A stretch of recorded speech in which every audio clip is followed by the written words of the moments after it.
Welcome back, everyone, and welcome back to the Race Report podcast. We are on episode 2 right now.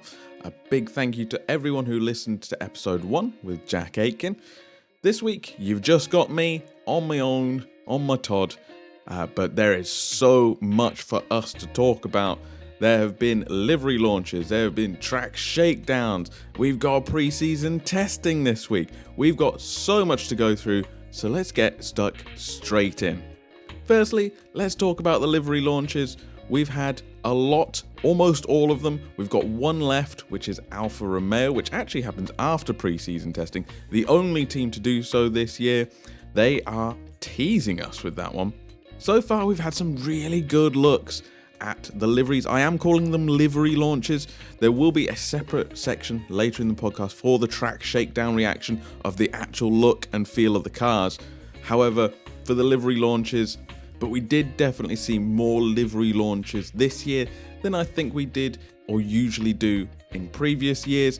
Obviously, with the new cars coming in, perhaps things aren't ready. It is a blank slate of a car, so perhaps teams needed more time.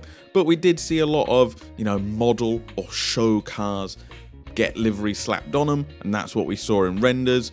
And then we saw a completely different car hit the track. So I will be calling them livery launches and then track shakedown cars, essentially. But for the livery launches, we did see some interesting looks from some of the cars. For instance, Mercedes, I'll start there. Mercedes have gone back to their silver color. Very cool.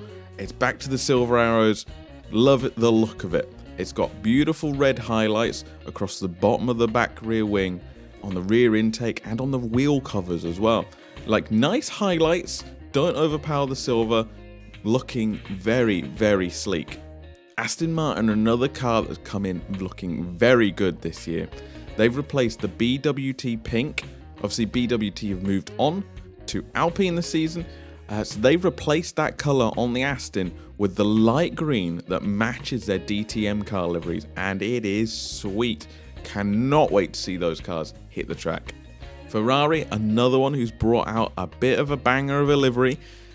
They've added a darker element to their livery, touches of black towards the rear of the car, and crucially, they've got rid of that ugly Mission Winnow logo that spoiled last year's look. So I'm much, much happier with the red and the black of Ferrari this year.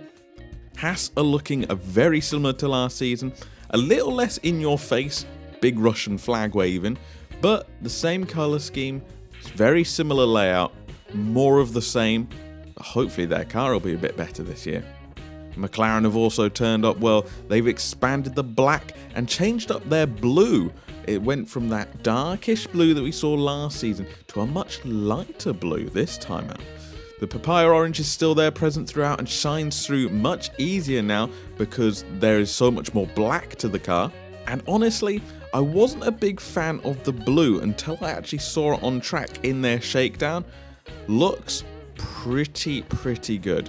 They also have a very novel glow-in-the-dark livery as well.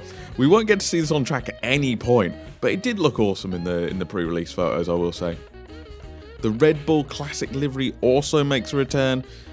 I don't really have much I can say about it, honestly, that I haven't already said, that hasn't already been said about it.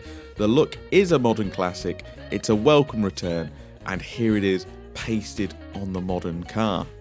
Williams are another one to make a big change.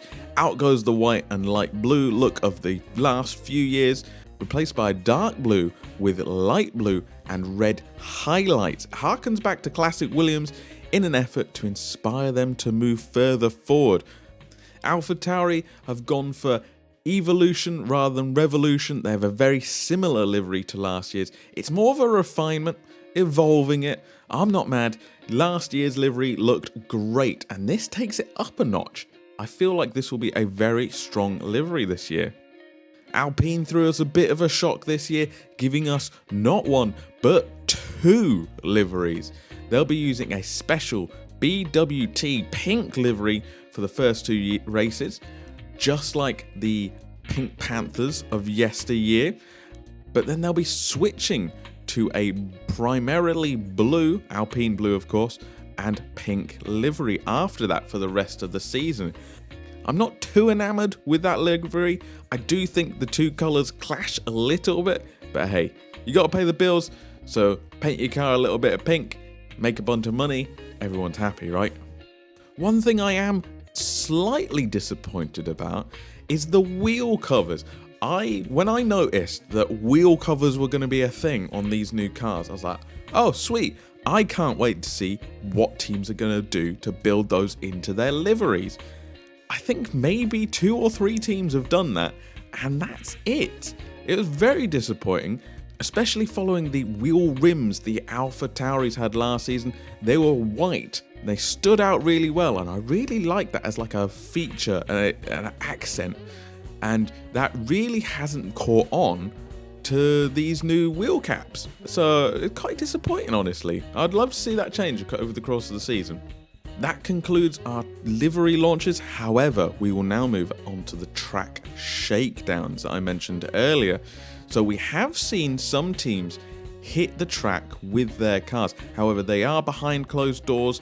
They're more for shakedowns. They're more for press kind of footage for the teams. So it's not something we should really be keeping our prying eyes out for. However, it is fun to get some photos of the cars in their natural environments.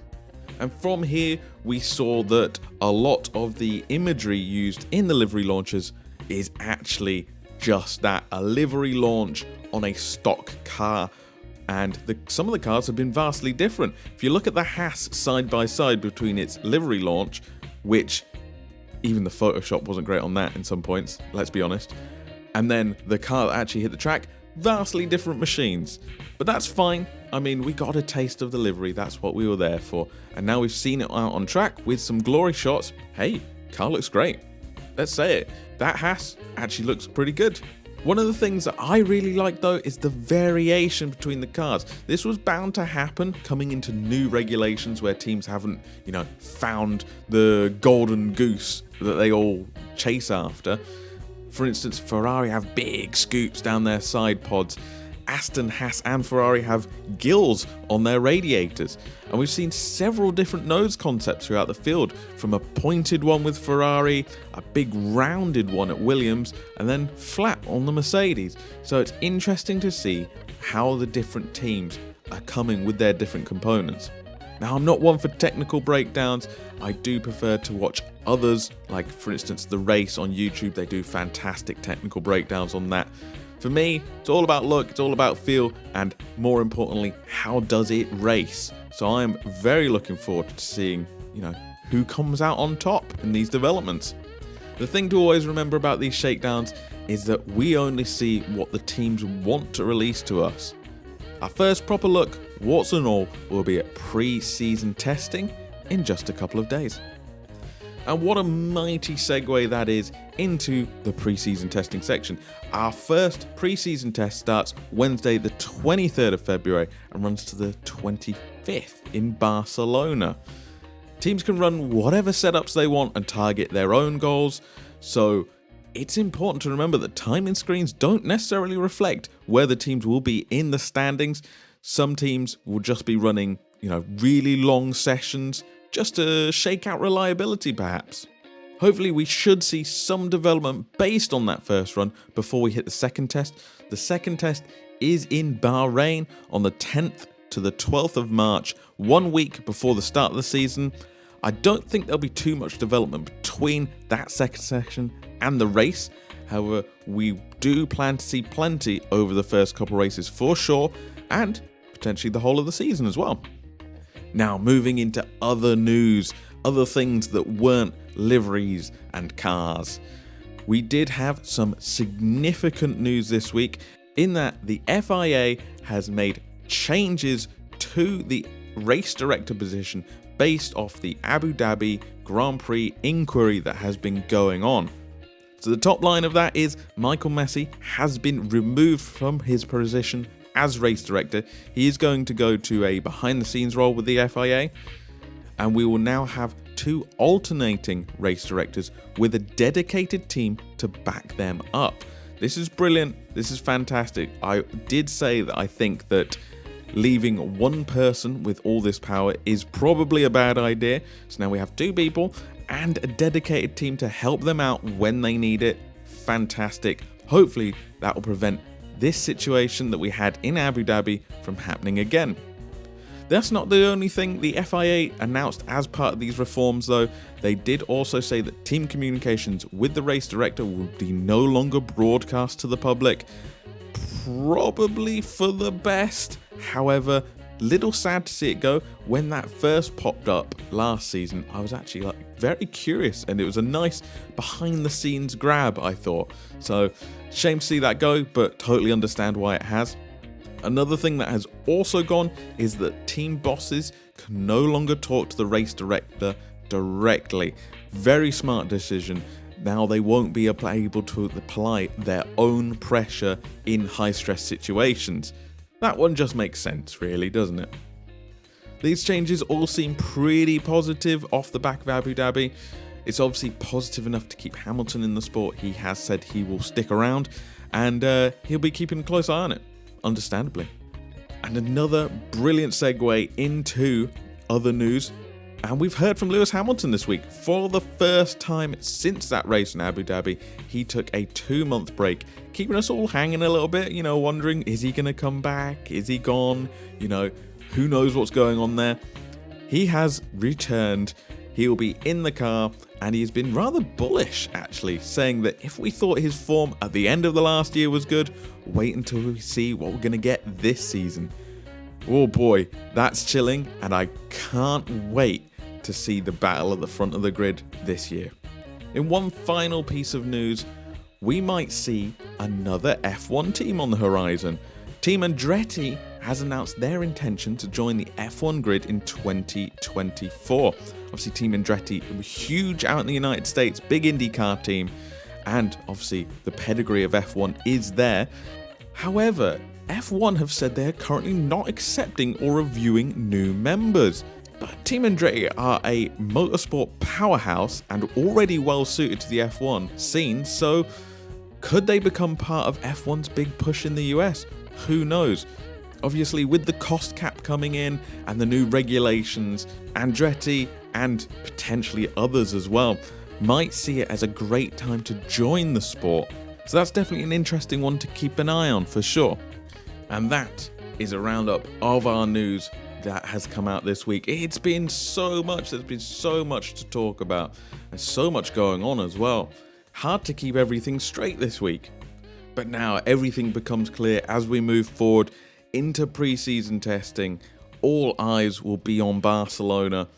I will be sure to cover everything that we can coming out of that Barcelona test for you. And also I want to do some official livery rankings. However, we need Alfa Romeo to actually announce theirs before I can go ahead and do that, but that is something I want to do for you as well this season. See who's the best, in my humble opinion anyway. Once that test is out of the way, I think I'll sit down and start doing my prediction. Basically, my prediction is coming after the first test because right now I have no idea where anybody's going to place. Brand new regulations, biggest changes in 40 years, so no idea.